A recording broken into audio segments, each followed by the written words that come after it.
Good morning, everyone. I am Dr. Rather, and I'll be your professor this semester for English Composition 2. So I wanted to send a quick announcement with a video. I am planning on coming to your school this week. We are still working out the schedule for that, but you should have access to the class today, and you should be able to start going over some of the material in there. Now, I did just rebuild these sections for this semester based on the new reader that you will be using. The reader should be this right here. If you're looking down in the bottom left-hand corner of your screen, your left-hand corner, you'll see it. Pursuing Happiness, the second edition. So be sure you get a hold of this very quickly so you can start reading in this.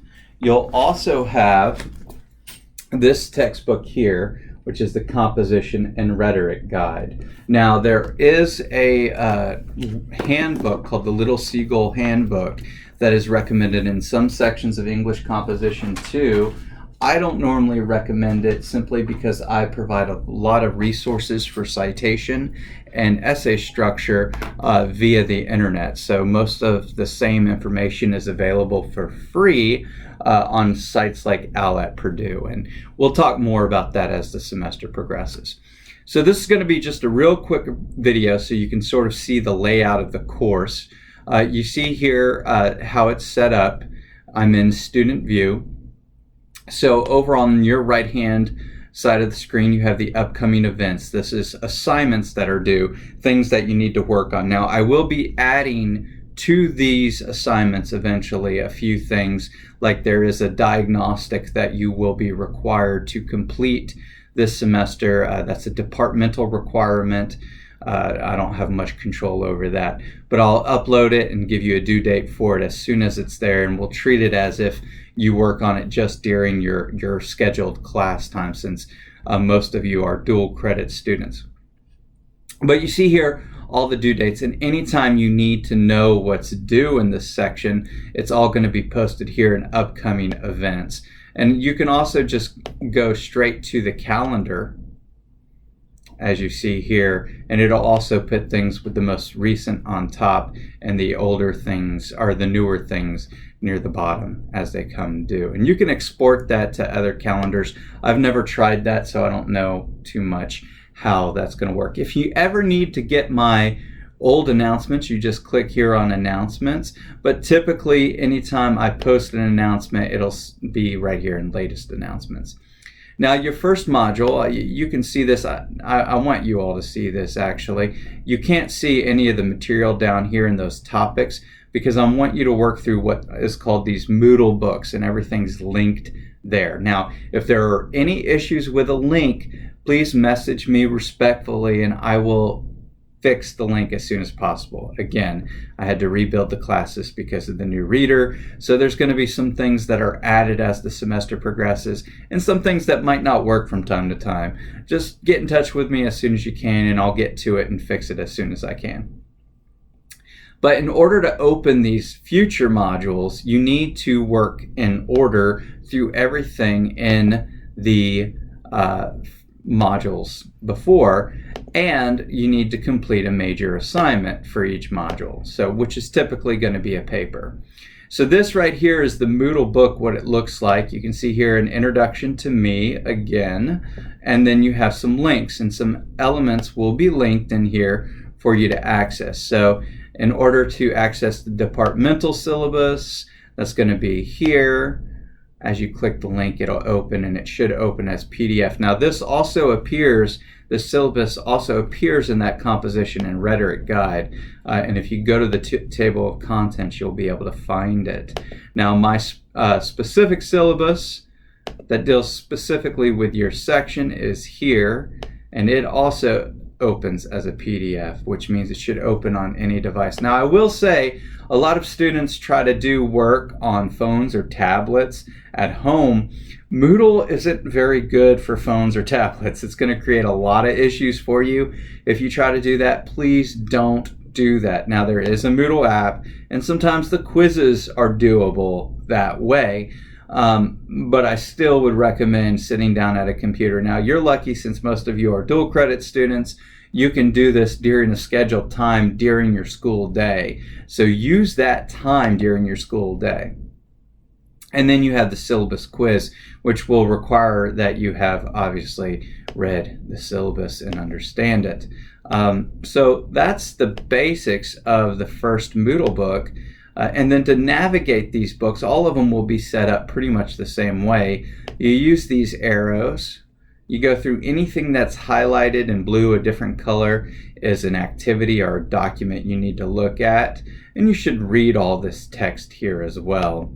And you can see each one has something that's cited. And then your first real activity beyond quizzes will be this introduction form. So discussion forums are sort of hit or miss.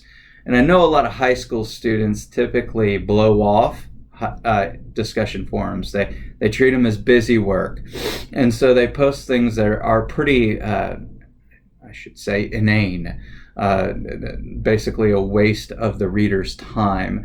Don't do that. I am grading these. These are going toward your participation assignment. Each one has its own instructions, so they might be a little different each time, so be sure you read through all the instructions.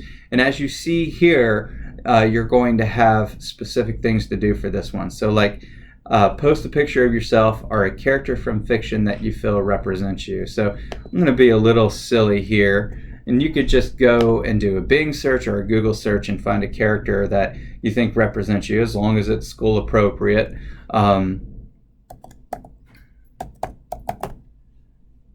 So I'm being super silly here and going with Aragorn from Lord of the Rings, the Viggo Mortensen version. You can click on the image, and then if you're using a typical PC, you can just save the image as, and you can just put it on your desktop. It's pretty much the easiest way to do it. And then when you get ready to post to the discussion board, let's go back to that link here. We're going to open it. Well, I guess we have to open it in this window. You'll go ahead and hit post to discussion board. Just call this introduction. And then the first thing, obviously, is you'll insert that picture of yourself that you just saved, or of a character that you think represents you well. You can find it on your desktop if you saved it like I said.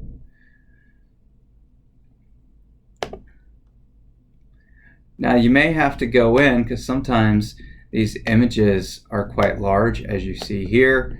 I usually have to right click and hit insert edit image, and I have to shrink the image down in order to fit. So you can sort of see what I'm doing here. You don't want to have an image that's super huge and takes up a whole bunch of space. So that's just doing exactly what I've just done in that video. Should help you do that. So you see here, I still think that's a little too big. So I'm going to bring this down to 150. Let's see if that makes it smaller. There we go. Not perfect. Oh no, it deleted it. That's okay though. So one of the things I want to emphasize to you this semester is gumption. Gumption is an old word, kind of old slang. And what it does, it's basically the concept that you're able to manage things pretty effectively on your own. I'm going to emphasize that because your professor will not always be the most forthcoming in your future college classes about what you need to do or where to find material. So typically speaking, you will be on your own. Like you see, this image is not all that great the way it's set up.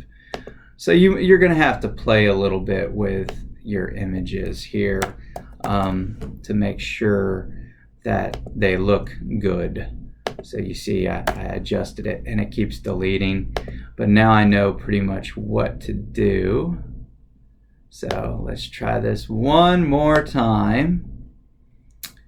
But this is a good illustration of not giving up. Just keep working on it until you get it right. So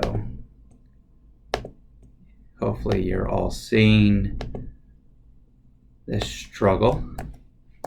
Let's see if this fixes it. And y'all are probably more familiar with dealing with this sort of thing than I am. So there, now we fixed it. So the next thing I need to post is my full name.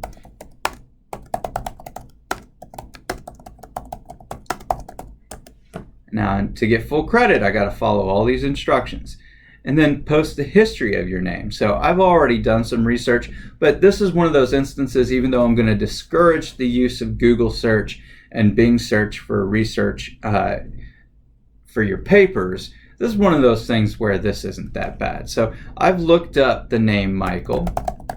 I know it comes from Hebrew, and it's usually taken as a question.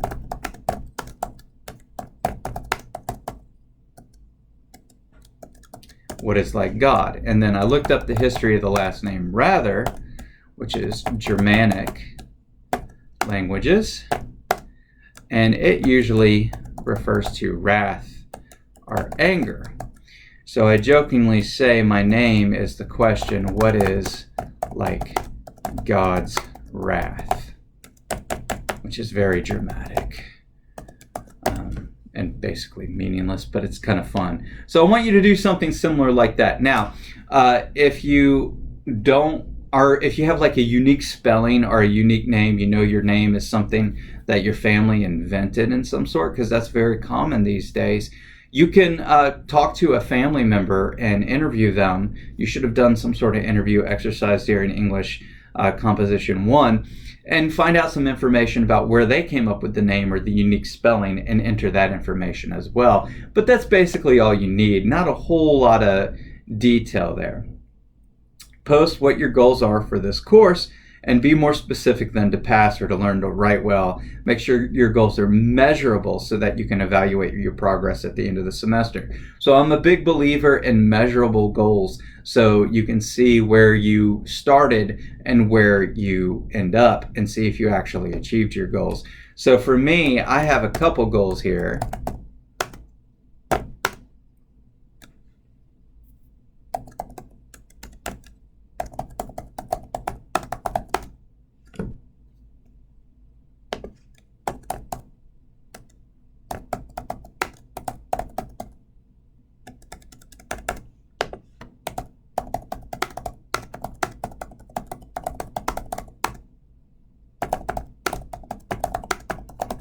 So one, since you're primarily dual credit students, I'm looking at making sure this course is designed effectively for you.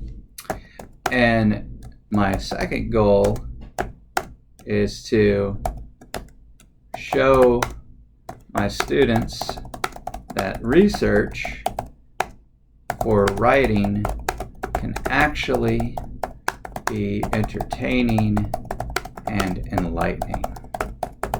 So the way I'll know if those two things have been achieved is if the majority of you are successful at the end of the semester based on these things that you're going to do called portfolio reviews. Don't worry about them till the end of the semester, but you're going to fill those out at the end of the semester. And that's going to give me some information there. Now, also, I'll get some student evaluations. Usually you'll have an opportunity at some point in the semester to do student evaluations. So that is the first assignment that you will do. That's basically a writing assignment, and there's a standard format. There are rules for it. So you need to make sure you read all these instructions, you post, and then you don't have to post any responses for this first discussion topic. You can, but I imagine many of you are in class with each other. There's two sections here, but those two sections are taking the class separately and on separate days. So many of you are in other classes with each other. You may have been in school with each other for a long time. So you actually know each other pretty well, better than I know you. So this is really an opportunity for me to get to know you. Now, if there are some new students in the fold, which might be a possibility, it's kind of cool to go through and see this sort of thing. It's also just neat to see where people's names came from. I always find it as a good introductory activity to do in a composition class. So that is the introduction forum. So let's go here, back. We've posted, we're going to go back to the course so you can kind of see how I navigate again. And then as you go through, there's a few other things that you'll need to be working on. There's a plagiarism video, and this is your next writing assignment. You'll go in, and this one you'll actually write in a text box, which is a little different than some of the assignments that you will have later in the semester where you actually upload a document. But I'll want you to watch this video and then complete that activity. And then there's a whole section here on reading the essay and research journal prompts and discussing the assignments. So this is the next discussion board that you'll be doing. And at McNeese they call them forums, and Moodle they call them forums. And again, there's rules for this. I want you to read all this, but the prompt sheets for every single writing assignment are linked right here. Now, I do make some adjustments to those as the semester progresses based on your previous work and evaluating that. So these are our starting point, but don't be surprised if we do make some alterations, because the reader is actually new to me too. I've read about, this morning I've gotten to about page 70, and my goal is about 25 to 30 pages a day so I can have it completely read. Hopefully it's not super long, but I want to have it, 345 pages, but a lot of that's notes. My goal is to have it read by the first week of February completely, so that I can give you some feedback and jump in on some of these conversations that y'all will be having on the forums, because you will be doing discussion forums on the reader. And in those discussion forums, I'm going to expect for you to show me that you have read the assignments. So instead of traditional like reading quizzes, which are really objective and don't really tell me if you understand what you're reading, you're going to be doing discussion forums and having conversations through writing, through text, in the same way you might in a classroom. However, there's going to be a bit more evaluation. Since this is a writing class, we're going to be applying a lot of MLA formatting and discussing how to do that, integrating that, and learning through actual application as opposed to me just lecturing. Because frankly, these videos, even this one, sometimes get a little long, and sometimes it's real easy to zone them out or just start going down what my wife calls the scroll hole of Facebook or Twitter while watching this, and then thinking you actually learned something and you really didn't. So I'm going to make you actually do things instead of being told how to do things. And a lot of the time I'm going to explain the instructions and then expect you to do it, give you a bit of individual feedback on it and evaluation in a kind of low stakes setting like a discussion forum, so that hopefully you'll take that feedback and apply it on the research paper. So kind of what I'm thinking about this semester is making more of an emphasis of my feedback on the smaller low stakes assignments, so you can learn how to do that right on something that's not going to impact your grade as greatly as the essays do. So when you do get to the essays in the research journal, your grade's actually going to be higher on those because you've already learned some of those skills. If you do the discussion forums correctly and don't treat them as busy work, and excuse my language, college professors sometimes use salty language. So trigger warning for those of you easily offended, half-ass the discussion forums. Don't do that. So you see here, the next thing, you're going to have reading modules, reading assignments. This is a rough reading schedule of the text. And again, it opens as a PDF. Most everything I give you will be PDF or DocX. So you can see here, now there are some things that might adjust as we go, obviously. But this is a general reading schedule, subject to evolution and addition depending on the semester. Then also there's a rough assignment schedule to give you some ideas about that. Again, I talk a bit about how it's all on the calendar.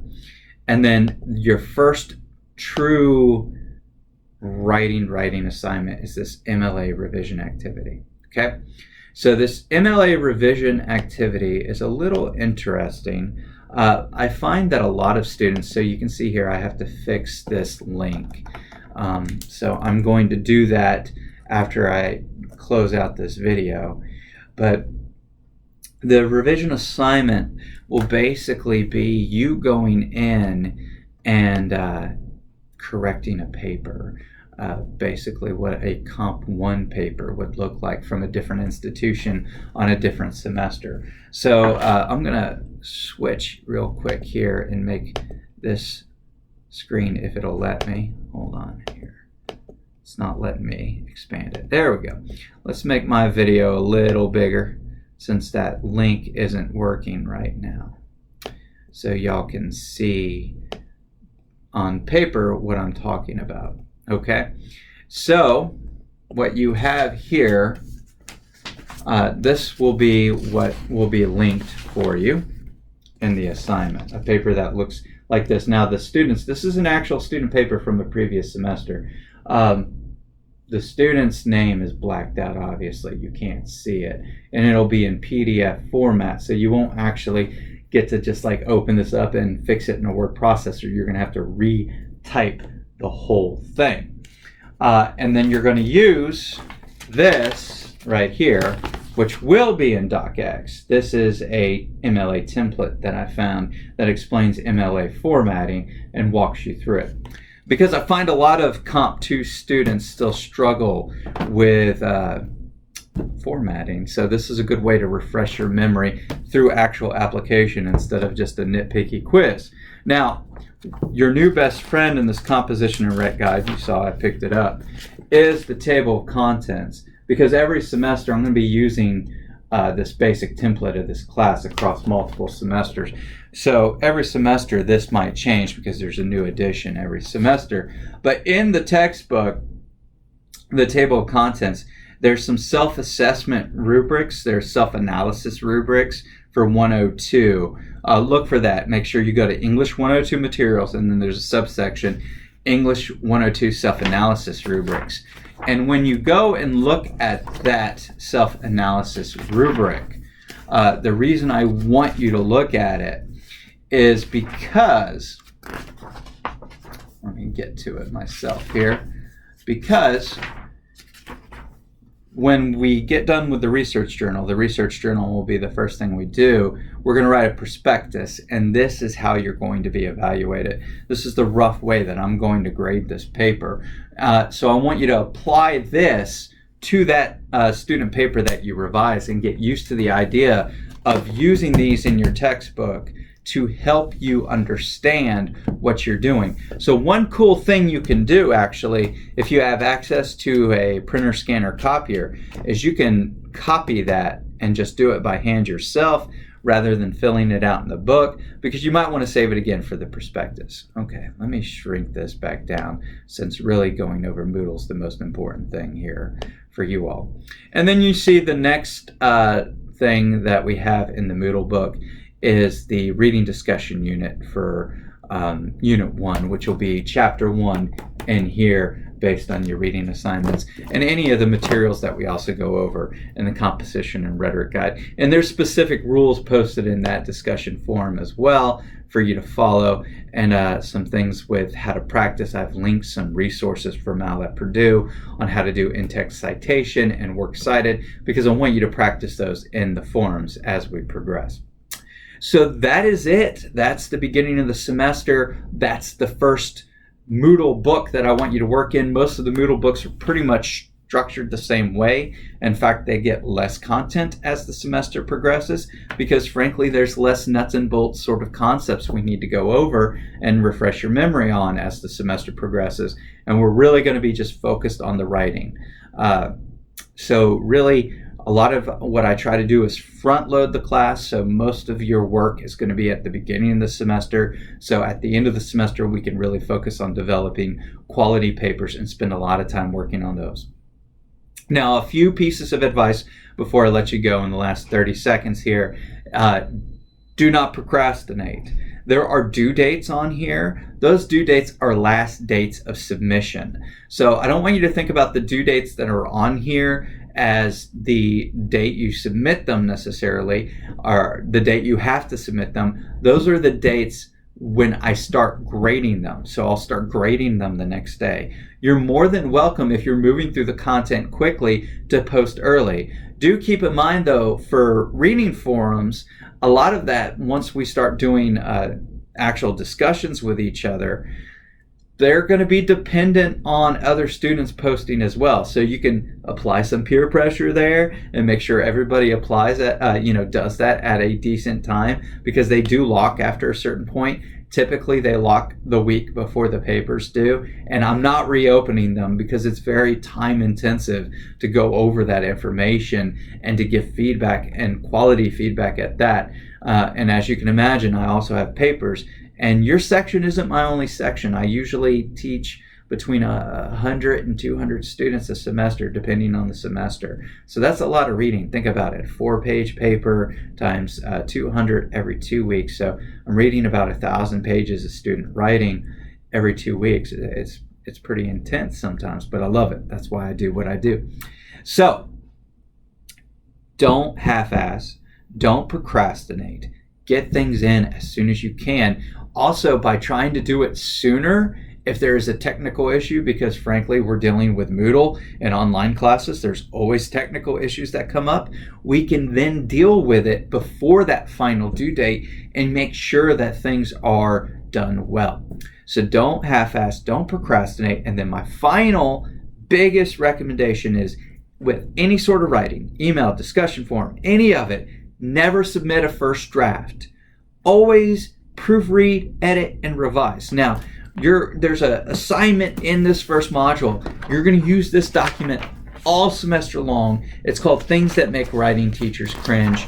It is absolutely essential. I can not overemphasize this. I use it to evaluate your papers. It's sort of my second line of defense. My first line of defense is formatting and citation, and I deal with that. And then I start looking at style and tone. Things That Make Writing Teachers Cringe is the first item in section 5 in the composition and rhetoric guide. I also have attached it as a PDF on here. There is no excuse not to apply it to every piece of writing that you send me or give to someone else. Never submit a first draft.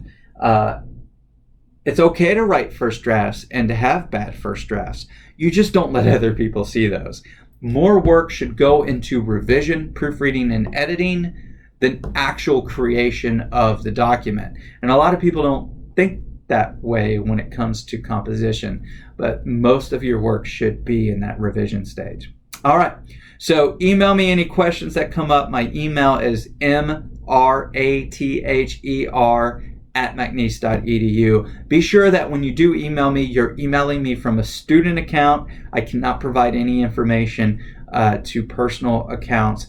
Also include this little information I'm going to highlight up here. So there's 2 different sections that'll see this video, and you have different section numbers. So be sure you include these last 3 pieces of information in the subject line, just so I can keep the discussions organized. I hope you found this video helpful and a good starting off point. I look forward to meeting you. I'm really hoping we can schedule that meeting this week to make sure it all works out. But again, go over this, start getting engaged in this assignment. Be on the lookout for that diagnostic assignment when I post it, and email me if you have any questions.